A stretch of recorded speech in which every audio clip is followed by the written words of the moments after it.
Assalamualaikum warahmatullahi wabarakatuh. Tabi'un. Alhamdulillahirabbil alamin wa bihi nasta'in wa umuri dunya waddin wa ala alihi wa sahbihi ajma'in amma ba'du. Puja dan puji syukur kehadirat Allah Subhanahu wa taala karena atas limpahan rahmat dan hidayahnya kita masih diberikan nikmat iman, nikmat Islam, nikmat sehat, nikmat sempat sehingga kita masih bisa menuntut ilmu, belajar dan terus belajar. Salawat serta salam tidak lupa kita sanjung agungkan kepada junjungan kita Nabi Allah Muhammad SAW yang kita nantikan syafaatnya di yaumil akhir nanti. Anak-anakku yang sholih dan sholihah, bagaimanakah kabarnya hari ini? Semoga kita semua senantiasa dalam lindungan Allah dan sehat selalu sehingga aktivitas-aktivitas yang kita lakukan dapat bernilai ibadah. Anak-anak yang sholih dan sholihah yang insya Allah rahmati, hari ini kita akan belajar mengenai bagaimana cara belajar merendahkan diri ketika menuntut ilmu. Menuntut ilmu, kita perlu ketahui bersama bahwa menuntut ilmu adalah hukumnya wajib. Sebagaimana firman Allah dalam Al-Quran surat Al-Mujadilah ayat 11, A'udzu billahi minasyaitonir rajim. Bismillahirrahmanirrahim. Yarfa'illahu alladhina amanu minkum walladzina utul ilma darajat. Niscaya Allah akan meninggikan orang-orang beriman dan orang-orang berilmu beberapa derajat. Kemudian selain dari firman Allah dalam Al-Quran surat Al-Mujadilah, Rasulullah SAW bersabda dalam sebuah hadis riwayat Bukhari Muslim, Talabul ilmi faridatun ala kulli muslimin, yang artinya menuntut ilmu itu wajib bagi setiap muslim. Nah, dari kedua dalil tersebut jelaslah bahwa menuntut ilmu adalah hukumnya wajib bagi kita sebagai umat muslim, dan Allah pun akan menjamin ditinggikannya derajat kita bagi orang-orang yang menuntut ilmu. Anak-anak yang sholih dan sholihah, terkait dengan menuntut ilmu, kita bisa mengambil pelajaran dari kisah orang-orang saleh terdahulu, baik itu dari kerabat Rasulullah maupun sahabat-sahabat dari Rasulullah SAW. Salah satunya adalah dari kerabat Rasulullah yang merupakan keponakan Rasulullah yang bernama Ibnu Abbas. Ibnu Abbas merupakan keponakan Rasulullah yang gemar belajar. Ia suka belajar dengan Rasulullah. Namun ketika Rasulullah wafat, Ibnu Abbas tidak menyerah begitu saja. Dia terus belajar dengan sahabat Rasulullah. Pernah suatu ketika dikisahkan Ibnu Abbas sampai tertidur di depan rumah sahabat Rasulullah. Kemudian dihampiri oleh sahabat Rasulullah dan berkata, "Wahai keponakan Rasulullah, mengapa engkau sampai hati menyusahkan diri? Mengapa tidak engkau panggil saja aku mendatangimu?" Kemudian Ibnu Abbas pun berkata, "Sesungguhnya aku sedang menuntut ilmu, dan aku yang mendatangimu wahai guruku, dan sesungguhnya ilmu itu didatangi, bukan ilmu yang mendatangi." Di sini sahabat Rasulullah mulai terkesima dengan si keponakan Rasulullah. Keponakan Rasulullah menunjukkan sikap rendah diri kepada sang gurunya tersebut. Kemudian selain itu juga kita harus memiliki sikap atau adab ataupun akhlak dalam menuntut ilmu, karena agar ilmu yang kita dapatkan bisa menjadi ilmu yang bermanfaat dan berkah untuk kita dan orang-orang sekitar kita. Kisah ini diambil juga dari Ibnu Abbas bersama sahabat Rasulullah bernama Zaid bin Sabit. Zaid bin Sabit merupakan sahabat Rasulullah yang terkemuka dan ahli ilmu dalam bidang fikih, kemudian ilmu qiraah dan ilmu-ilmu lainnya.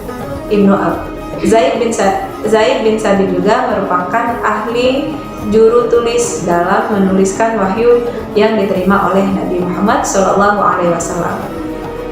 Suatu ketika Ibnu Abbas hendak melihat sahabat Rasulullah ini yang merupakan guru dari Ibnu Abbas, hendak menaiki keledainya. Kemudian Ibnu Abbas berlari menghampiri gurunya tersebut dan memegangi keledainya dan memberikan kesempatan untuk gurunya menaiki keledainya dan menahan hingga menuntun keledai yang dinaiki oleh gurunya tersebut, hingga gurunya pun merasa tidak enak hati kepada keponakan Rasulullah dan berkata, "Berhentilah wahai keponakan Rasulullah." Kemudian si Ibnu Abbas pun berkata, "Begitulah cara berbuat kepada guru dan ulama kita." Kemudian tidak habis pikir, kemudian tidak habis akal, sang guru pun berkata kepada si Ibnu Abbas, "Wahai keponakan Rasulullah, perlihatkanlah telapak tanganmu." Kemudian sang guru pun mencium telapak tangan dari Ibnu Abbas yang merupakan keponakan Rasulullah dan berkata, "Dan beginilah cara bersikap kepada keluarga Nabi Muhammad Sallallahu Alaihi Wasallam."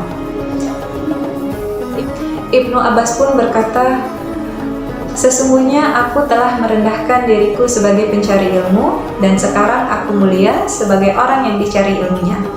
Nah, dari kedua kisah tersebut dapat kita ambil pelajaran bahwa ketika menuntut ilmu, kita harus merendahkan diri kita sebagai pencari ilmu, baik itu kepada guru kita maupun orang-orang di sekitar kita. Kita tidak boleh sombong karena agar ilmu yang kita pelajari bisa kita terima dengan baik dan bisa kita amalkan dengan baik. Selain dari memiliki sikap rendah diri, kemudian selain memiliki adab dan akhlak dalam hal menuntut ilmu, kita juga harus memahami dan mengetahui bagaimana keutamaan-keutamaan dari penuntut ilmu. Karena ketika kita mengetahui keutamaan-keutamaan ini, maka kita akan semakin memotivasi diri kita untuk terus belajar dan belajar. Nah, ada beberapa keutamaan dalam menuntut ilmu. Yang pertama, orang-orang yang berilmu akan digolongkan sebagai orang-orang yang takwa. Kenapa? Karena orang-orang yang bertakwa adalah orang-orang yang senantiasa takut kepada Allah. Hal ini dijelaskan dalam Al-Quran Surat Al-Fatir ayat 28 yang berisi bahwa ayat tersebut berisi pembatasan atau pengkhususan bahwa yang memiliki rasa takut kepada Allah di antara orang-orang beriman atau hamba-hambanya adalah orang-orang yang berilmu. Jadi orang-orang yang berilmu ini merupakan orang-orang yang memiliki rasa takut. Nah, dari rasa takut ini dapat dikatakan bahwa orang yang memiliki rasa takut kepada Allah adalah orang-orang yang sudah mencapai tahap peringkat pada ketakwaan kepada Allah Subhanahu wa taala. Jadi sikap takut kepada Allah merupakan wujud dari ketakwaan kepada Allah Subhanahu wa taala.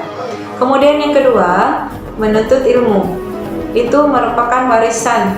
Ilmu itu adalah warisan dari para nabi. Sebagaimana Rasulullah Shallallahu Alaihi Wasallam bersabda dalam hadis riwayat Ahmad yang menjelaskan bahwa sesungguhnya para nabi tidak pernah mewariskan emas dan perak, tetapi mewariskan ilmu. Dan barang siapa yang mengambil warisan tersebut, maka sesungguhnya ia telah mengambil bagian yang banyak.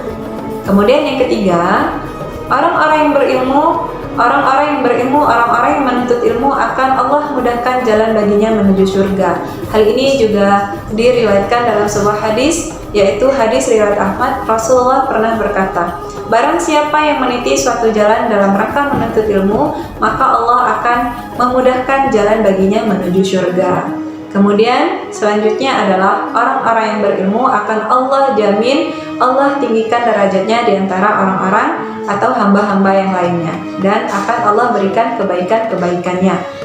Sebagaimana dalam firman Allah, yaitu dalam Al-Quran Surat Al-Mujadilah yang menjelaskan bahwa Allah akan meninggikan derajat orang-orang beriman dan orang-orang berilmu beberapa derajat. Kemudian yang selanjutnya, keutamaan yang selanjutnya adalah orang yang berilmu akan terus memperoleh manfaat dan pahala yang tiada putus walaupun sudah meninggal dunia. Hal ini dijelaskan dalam sabda Rasulullah Sallallahu Alaihi Wasallam yang diriwayatkan oleh hadis riwayat Bukhari dan Muslim. Rasulullah pernah bersabda, "Apabila anak cucu Adam meninggal dunia, maka terputuslah amalannya kecuali 3 hal. Yang pertama adalah sedekah jariyah, yang kedua adalah ilmu yang bermanfaat, yang ketiga adalah Yang ketiga adalah anak yang soleh yang senantiasa mendoakan kedua orang tuanya. Jadi, ilmu jika diamalkan dengan baik dan diamalkan juga oleh orang lain, maka pahalanya akan mengalir juga kepada kita walaupun sudah meninggal dunia. Maka pahala tersebut tiada putusnya, akan terus mengalir meskipun yang mengamalkan sudah meninggal dunia. Baiklah, sekian sharing singkat terkait bagaimana cara merendahkan diri ketika menuntut ilmu. Lebih dan kurangnya saya mohon maaf, dan kepada Allah Subhanahu wa taala saya mohon ampun. Saya akhiri billahi taufik wal hidayah. Wassalamualaikum warahmatullahi wabarakatuh. Tabi'un.